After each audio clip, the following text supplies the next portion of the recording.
ابھی بھائی اگلا سوال ہے، ہم نے بچپن سے ایک واقعہ سن رکھا ہے کہ حضرت آدم علیہ السلام کے دو بیٹے تھے، قابیل علیہ السلام اور حابیل علیہ السلام۔ ان دونوں بیٹوں کا کسی بات پر اختلاف ہوا تو قابیل نے حابیل کا قتل کر دیا اور وہ انسانیت کی تاریخ میں پہلا قتل تھا۔ مہربانی فرما کر اس قتل کی وجوہات اور تفصیلات بیان فرما دیں، شکریہ۔ دیکھیں جی، یہ لوگوں کے لیے بڑا انٹرسٹنگ واقعہ ہے، اور یہ وہ واقعہ ہے جو کہ کامن ہے بنی اسرائیل اور مسلمانوں کے درمیان، قابیل اور حابیل کا واقعہ۔ قابیل اور حابیل کا نام تو قرآن و سنت میں نہیں ملتا، ہمارے پرانے مفسرین نے استعمال کیا ہے۔ قرآن میں تو آیا کہ آدم کے دو بیٹے، اسی طریقے سے احادیث میں بھی بخاری مسلم میں ہی آیا کہ آدم کے دو بیٹے۔ البتہ اگر آپ موجودہ جو دور میں کتاب مقدس اٹھائیں، جس کے اندر تورات بھی ہے، انجیل بھی ہے، نیو ٹیسٹمنٹ بھی، اولڈ ٹیسٹمنٹ بھی، اور کئی انبیاء کے صاحب بھی ظاہر ٹیمپرڈ فارم کے اندر، تو اس میں جو پہلا چیپٹر ہے نا آپ کو اولڈ ٹیسٹمنٹ میں، جس کو یہود و نصارہ دونوں مانتے ہیں، پیدائش کا چیپٹر، تو اس میں آپ کو شروع میں یہ قابیل اور حابیل کا واقعہ مل جائے گا کہ حضرت آدم علیہ السلام کے دو بیٹے تھے، اور اس طریقے سے ایک بیٹے نے دوسرے کا قتل کر دیا۔ باقی جو اس کی ریزن بیان کی جاتی ہے وہ قتل کیوں ہوا، وہ ریزن تورات میں بھی اس طریقے سے نہیں ملتی جو پبلک کے اندر مشہور ہے۔ جو پبلک میں مشہور ہے اسرائیلی روایتوں کی وجہ سے، وہ میں آپ کو بتا دیتا ہوں۔ نہ وہ مسلمانوں کے ہاں کو روایت ملتی ہے، نہ تورات کے اندر ہے۔ ہو سکتا ہے اسرائیلی روایتیں ہوں، تورات میں بھی اس طریقے سے واقعہ نہیں آیا، جنرل واقعہ آیا جو قرآن میں آیا ہے، اسی طریقے سے جنرل واقعہ۔ تورات میں ذرا زیادہ ڈیٹیل آئی ہے۔ مشہور یہی کیا ہوا انہوں نے کہ جی وہ حضرت آدم علیہ السلام کا ایک گھر، ان کے گھر جوڑا صبح کے وقت پیدا ہوتا تھا، لڑکی اور لڑکا، اور ایک شام کے وقت۔ تو جو صبح والا لڑکا ہوتا تھا اس کا نکاح شام والی لڑکی کے ساتھ کروایا جاتا تھا، اور شام والا جو لڑکا ہے اس کا نکاح صبح والی لڑکی کے ساتھ کروایا جاتا تھا، شروع میں جب انسانی نسل کو اللہ نے چلانا تھا۔ بعد میں تو محرم رشتے آ گئے۔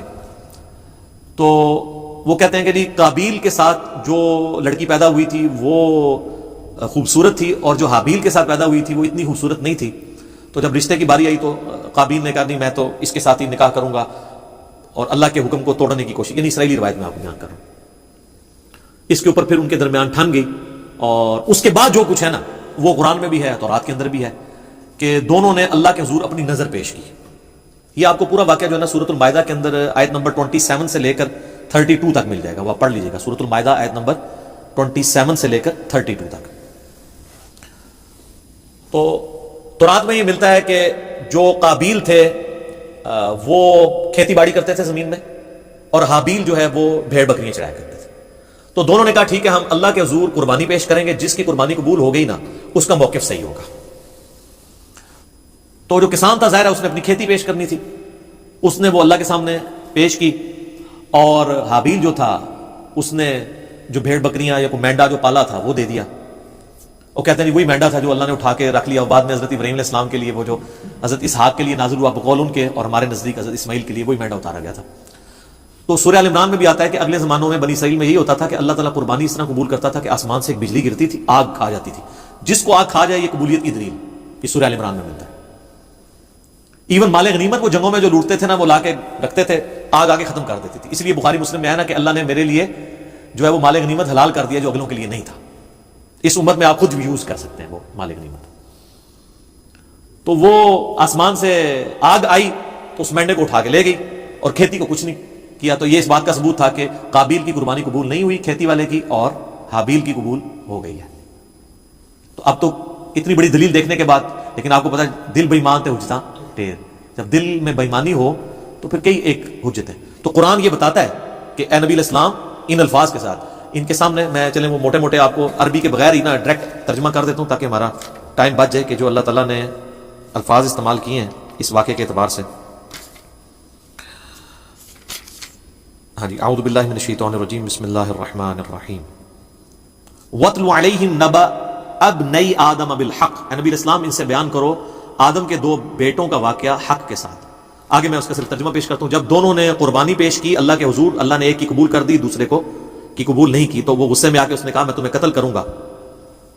تو اس نے کہا کہ اللہ تعالیٰ صرف پرہیزگاروں سے ہی قربانی قبول کرتا ہے، اور اگر تو نے مجھے قتل کرنے کے لیے ہاتھ بڑھایا تو میں اپنا ہاتھ تجھے قتل کرنے کے لیے نہیں بڑھاؤں گا، کیونکہ میں اللہ سے ڈرتا ہوں جو تمام جہانوں کا پالنے والا ہے۔ میں چاہتا ہوں کہ تو اپنے گناہ کا بوجھ بھی اٹھا، اور میرا بوجھ یعنی مجھے قتل کرنے کا بوجھ بھی تیرے اوپر پڑ جائے، اور تو دوستیوں میں سے ہو جائے، اور یہی ظالموں کی سزا ہے۔ یعنی تو ایسا ظالم ہے کہ تو نے اللہ کی بات نہیں مانی، تو میں تو چاہتا ہوں کہ تیرے ساتھ یہی ہو۔ تو اللہ تعالیٰ فرماتا ہے کہ اس کے نفس نے اسے ابھارا کہ اپنے بھائی کو قتل کر دے، پھر اس کے بعد وہ پھر خسارہ پانے والوں میں سے ہو گیا۔ پھر اس کو یہ پتہ نہیں چل رہا تھا کہ میں لاش کیسے سنبھالوں، کیونکہ اس کے پیچھے یہ انسانیت کا پہلا قتل تھا۔ بخاری مسلم میں حدیث ہے جب بھی کسی کو ظلمن قتل کیا جاتا ہے نا تو آدم کے اس بیٹے پہ بھی اس کا وبال پڑتا ہے، کیونکہ اس نے وہ بات شروع کی تھی۔ جو بدعت شروع کرے گا اس کے اوپر وبال ہوگا، اور اس کے اپنے وبال میں بھی کمی نہیں آئے گی جس نے یہ کام کیا۔ تو اللہ تعالیٰ نے کوے کو بھیجا، اس نے زمین کو رے دی تو اسے پتہ چل گیا، اور وہ یعنی اسرائیلی روایتوں میں ملتا ہے کہ کوئی کوا تھا وہ مرا پڑا تھا، تو دوسرے کوے نے اس کے لیے زمین کھودی اور اس کو اس میں پھینک دیا، تو اس سے ان کو آئیڈیا آیا کہ میں اپنے بھائی کی لاش کو دفنا دوں۔ اس سے پہلے تو پریسیڈنٹ کوئی نہیں تھا۔ تو جو لوگ احادیث میں آئے ہوئے واقعات کا مذاق اڑاتے ہیں تو ہم ان سے کہتے ہیں قرآن میں تو آج تک ہم نے فزیکلی ایکسپیرینس میں تو کبھی کوے کو دوسرے کوے کو دفناتے ہوئے نہیں دیکھا۔ یہی واقعہ اگر بخاری مسلم میں ہوتا ہے انہوں نے مذاق اڑانا تھا، تو کہیں گے نہیں یہ اسپیشل کیس تھا، اللہ نے سکھانے کے لیے کیا، تو اللہ کر سکتا ہے، معجزہ ہے۔ تو پھر اس طرح کے جو واقعات بخاری مسلم میں آتے ہیں وہ بھی معجزات کے طور پہ ہوتے ہیں، ان کا مذاق نہیں اڑانا چاہیے۔ تو پھر اس نے کہا ہے افسوس میں اپنے بھائی جیسا نہیں ہوں، میں اس کوے جیسا نہیں ہو سکا کہ اپنے بھائی کو دفنا سکتا۔ پھر وہ نادم ہو گیا، اور پھر اللہ فرماتا ہے من اجل ذالک، اسی ایک واقعے کی وجہ سے کتبنا علی بنی اسرائیل، ہم نے یہ بات طے کر دی تھی بنی اسرائیل کے لیے، انہ من قتل نفسا بغیر نفس او فساد فی الارض فکأنما قتل الناس جميعا، اگر کسی جان نے دوسری جان کو قتل کیا بغیر اس کے کہ وہ جان کے بدلے جان ہو، وہ بھی جوڈیشری کے تھرو ہوگا، قتل کے بدلے قتل خود نہیں کرنا ہوگا، یا فساد فی الارض کی وجہ سے، تو گویا ایسا ہے جیسے اس نے پوری انسانیت کا قتل کر دیا۔ ومن احیاها فکأنما احیا الناس جميعا، اور جس نے کسی ایک انسان کی بھی جان بچا لی گویا اس نے پوری انسانیت کی جان بچا لی۔ یہ وہ حصہ ہے جو ڈاکٹروں نے ہاسپٹلس کے باہر لکھا ہوتا ہے، اور اندر جو ہے وہ آپ سے ہزاروں روپے ہتھیارے ہوتے ہیں جی ایک جان کو بچایا تو پوری انسانیت کو بچا لی۔ الا ماشاءاللہ ڈاکٹر ہم سے ناراض ہو جاتے ہیں جب ہم مولویوں کے بارے میں بولتے ہیں، اس وقت بھی ناراض ہوتے ہیں۔ تو جب ہم تغلیب کے قاعدے میں بات کر رہے ہوتے ہیں کہ اکثر ڈاکٹرز ایسے ہی ہیں، پرہیزگار لوگ بھی موجود ہیں، تو وہ تغلیب کے قاعدے کو لیا کریں۔ جب ہم علماء پہ بات کرتے ہیں تو وہ بھی کیٹاگوریکلی جب کرتے ہیں اس پہ آپ خوش ہوتے ہیں، تو وہ بھی ہم سارے علماء کو نہیں کہہ رہے ہوتے، اکثریت کی بات کر رہے ہوتے ہیں۔ تو یہ وہ اللہ تعالیٰ نے فرمایا کہ یہ آدم کے بچے کا جو قتل تھا، اس کے بعد ہم نے یہ طے کر دیا کہ ایک انسان کا قتل بھی پوری انسانیت کا قتل ہے، ایک انسان کو بچانا پوری انسانیت کو بچانا ہے۔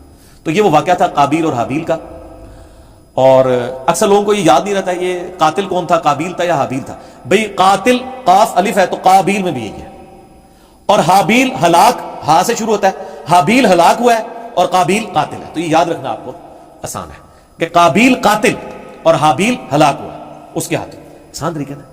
یہ ایک مدنی ٹوٹکا آپ کو بتا دیں، یاد کرنا۔ باقی وہ جو ڈیٹیلز ملتی ہے نا کہ وہ چکر تھا، تورات میں بھی ایون نہیں ملتا کہ وہ کوئی لڑکی والا چکر تھا۔ ہو سکتا ہے بعد میں کسی نے اس کو، جس آپ دیکھیں ارطغرل ڈرامہ ہے، اب وہ ارطغرل تو ایک ہیرو ہے لیکن اس کے اندر اتنی لو سٹوریز انہوں نے ڈال کے نا اسے ایک رومانس پیدا کرنے کی کوشش کی تاکہ نوجوان نسل دیکھے۔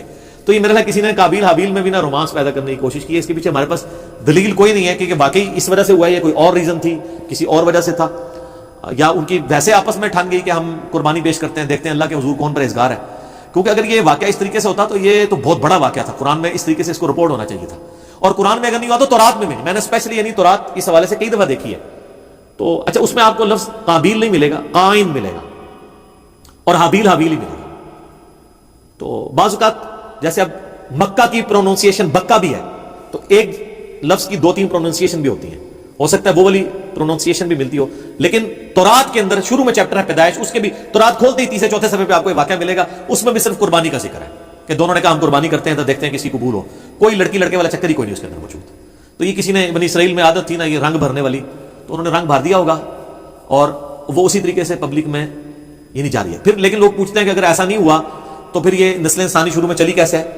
نسل انسانی یقیناً شروع میں تو یہ جو آج ہم کہتے ہیں کہ بہن جو ہے وہ محرم ہے، تو یہ کس وجہ سے کہتے ہیں؟ اللہ نے اسے حکم کے طور پہ نازل کیا۔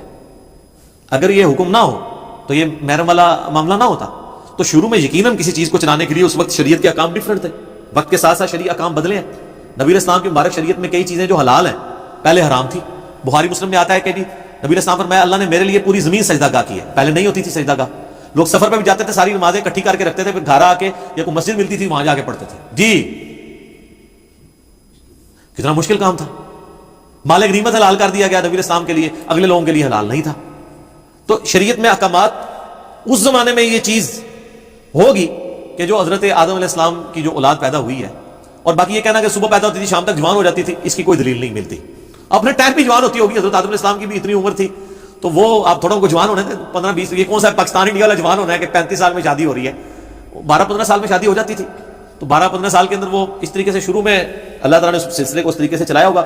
خود یعنی قرآن پاک میں اللہ تعالیٰ آتا ہے کہ ہم نے سورہ نساء کے اندر کہ ہم نے ایک جان سے سب کو پیدا کیا، اس سے اس کا جوڑا بنایا، اور بخاری مسلم میں آتا ہے کہ اما ہوا جو ہے وہ سیدنا آدم علیہ السلام کی پسلی سے پیدا ہوئی، قرآن میں بھی اشارتاً موجود ہے۔ اور یہ سیم چیز جو ہے تورات میں بھی آپ کو پیدائش چیپٹر میں ملے گی کہ حضرت آدم سے ہوا نکلی ہیں، تو یہ بھی تو ہوا ہے نا، ان میں سے نکلی ہیں تو وہ بیوی بھی بن گئی۔ تو ایک سپیشل کیس تھا. یہ اکثر لوگ پوچھتے ہیں شروع جو کام کس طرح چلا سی وہ پائی کیویں بھی چلیا سی تسی دیکھو ہن کام کیوں چلانا ہے, اسے چل گیا. تو ظاہر شروع میں اسی طریقے سے عورتوں کو آپشن نظر نہیں آتا کہ چلا ہوگا, تو باقی وہ یہ کہ صبح ہوتی تھی شام کو تک جوان ہو جاتی تھی پھر کراس کروایا جاتا تھا. اس کی کوئی دلیل نہیں ملتی.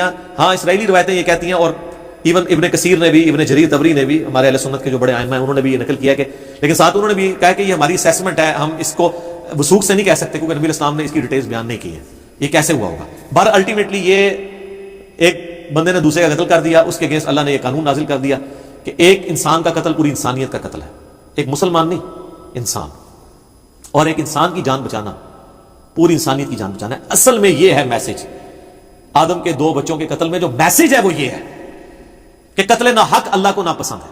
بخاری اور مسلم دونوں میں حدیث ہے قیامت والے دن سب سے پہلے قتل کے مقدمے کا فیصلہ ہوگا. ابو داؤد ترمذی میں حدیث ہے, نبی اسلام نے فرمایا قیامت والے دن مقتول اپنے قاتل کو پیشانی کے بالوں سے گھسیٹتا ہوا اس حال میں کہ اس کی رگوں سے خون بہ رہا ہوگا, اللہ کے عرش کے پاس پہنچ جائے گا اور کہے گا اللہ مجھے انصاف دلا, اس نے مجھے دنیا میں قتل کیوں کیا تھا.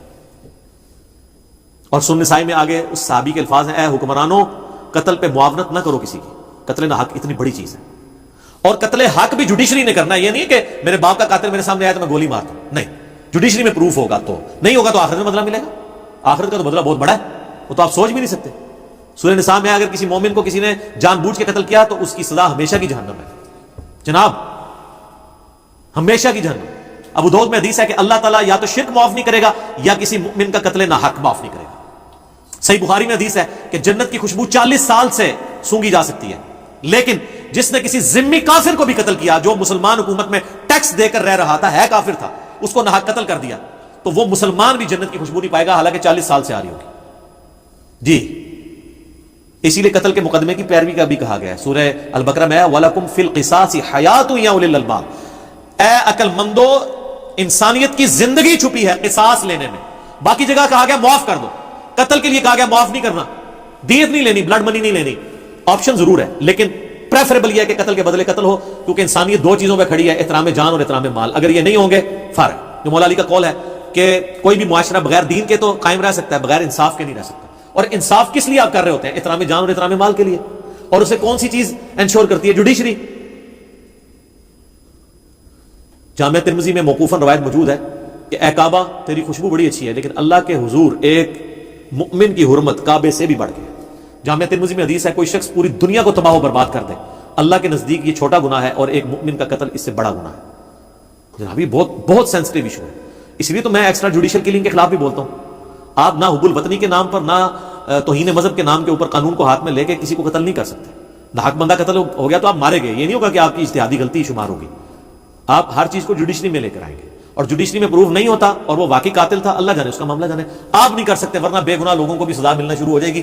لوگ اپنی ذاتی دشمنیاں نبھانے کے لیے بھی ماورائے عدالت قتل ایکسٹرا جوڈیشل کلنگ کرنی شروع کر دیں گے.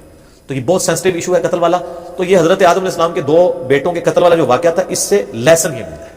میں اپنی گفتگو کو اس حوالے سے کنکلوڈ کروں گا اسی حدیث پہ جو بخاری اور مسلم دونوں میں ہے کہ نبی اسلام نے فرمایا دنیا میں جب بھی کسی انسان کو ظلماً قتل کیا جاتا ہے تو اس کا گناہ کا بوجھ آدم کے اس بیٹے کے اوپر بھی پڑتا ہے جس نے سب سے پہلے انسانیت میں قتل کیا تھا, اور اس پہ تو پڑتا ہی ہے. اور اس کو سپورٹنگ وہ بھی حدیث ہے صحیح مسلم کی کہ جس نے اسلام میں اچھا طریقہ جاری کیا, جتنے لوگ عمل کریں گے اس کا ثواب اسے ملے گا, اور ان کے اپنے ثواب میں بھی کمی نہیں آئے گی. اور جس نے اسلام میں برا طریقہ جاری کیا, جتنے لوگ اس کے اوپر عمل کریں گے اس کا وبال بھی اس پہ ہوگا, اور وہ عمل کرنے والوں کے وبال میں بھی کمی نہیں ہوگی. یہ اسلام میں اچھی بدعت اور بری بدعت نہیں ہے, طریقہ. جیسے یہ ہم ویڈیو بنا رہے ہیں, یہ طریقہ ہے. احادیث ریٹن فارم میں ائمہ لے کر آئے, یہ طریقہ ہے. الیکٹرانک کاؤنٹر, یہ طریقہ ہے. جہاز پہ اونٹ کی بجائے, جہاز کے اوپر سفر کرنا حج کے لیے اونٹ کی بجائے, یہ طریقہ ہے. یہ سب طریقے ہیں, اس سے اصل دین نہیں بدلا. یہ نہیں ہوتا کہ جناب نیچے اس پنکھے کے اور اوپر اس قالین کے, منہ طرف اے سی شریف اور خانہ کعبہ شریف, اللہ اکبر. نہیں, یہ ساری چیزیں طریقے ہیں. دین وہی ہے, نمازیں وہی ہیں, طریقہ کار وہی ہے. باقی جو دین کو سپورٹیو طریقے ہیں نا, وہ جو بھی اسلام میں کرے گا اس کو ثواب ملے گا. تو یہ برا طریقہ اس نے جاری کیا تھا, قیامت تک قابیل کے اوپر اس کا وبال رہے گا. والعیاذ باللہ تعالی. اللہ تعالیٰ ہمیں اس گناہ سے محفوظ فرمائے. آمین ثم آمین.